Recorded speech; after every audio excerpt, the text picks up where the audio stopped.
everyone and welcome back to my YouTube channel.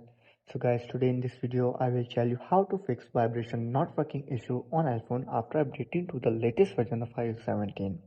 So guys, many iOS 17 users are complaining about that they are facing an issue of vibration, that their vibration is not working properly and they don't know how to fix this issue. But guys, don't worry, in this video I will tell you how to fix this type of problem. So guys, our step number one is check silent mode switch.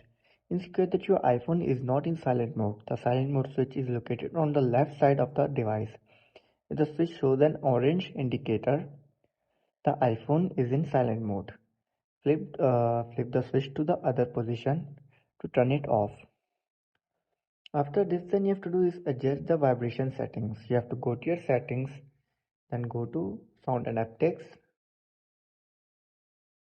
and check the vibration settings. You can customize the vibration patterns for different alerts. After this, then move to the third step. Our third step is to restart your device. Restart your iPhone to see if the issue resolved.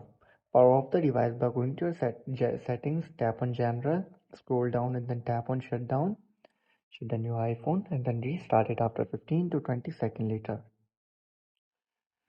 So guys, if this still doesn't work, then move to fourth step. Check for software update. Ensure that your iPhone is running the latest version of iOS. If there are updates available, install them. You have to open your software update and check if there's any available update for your iPhone. If there is, then simply update your iPhone to the latest version of iOS. So guys, after trying this all step and you're still facing the issue, then I will suggest you to do reset your all settings. If the issue persists, you can try setting all settings on your iPhone. That this won't delete your data but will reset system settings to their default. So you have to simply scroll down and then tap on transfer reset iPhone, tap on reset all settings, enter your passcode and fix your issue. So guys, if this video helps you, then make sure to like and subscribe my YouTube channel for upcoming videos. Thanks for watching.